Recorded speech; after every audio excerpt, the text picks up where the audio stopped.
মাকে art gallery উপহার শিল্পী অমিত পালের। বিশিষ্টদের উপস্থিতিতে মায়ের হাত দিয়েই ফিতে কেটে পথ চলা শুরু হলো শিল্প সুষমা আর্ট গ্যালারির। ছেলের থেকে এমন উপহার পেয়ে খুশি শিল্পীর মাও।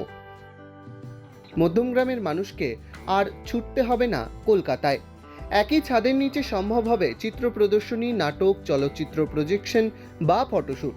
শুধু শিল্প চর্চা নয়, এর পাশাপাশি ছোট আকারের বইমেলা, হস্তশিল্প প্রদর্শনী, ওয়ার্কশপ, সেমিনার, কনফারেন্স সবই করা যাবে এই আর্ট গ্যালারিতে।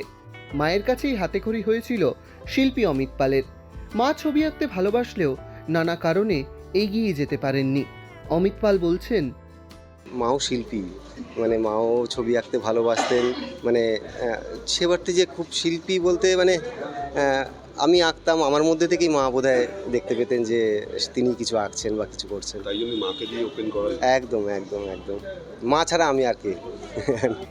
এই দিনের অনুষ্ঠানে উপস্থিত ছিলেন শিল্পী জহর দাশগুপ্ত, নাট্যকার প্রবীর গুহ, পশ্চিমবঙ্গ উচ্চ মাধ্যমিক শিক্ষা সংসদের প্রাক্তন সভাপতি সুদিন চট্টোপাধ্যায়, চিত্র পরিচালক দেবালয় ভট্টাচার্য সহ বিশিষ্ট শিল্পীরা।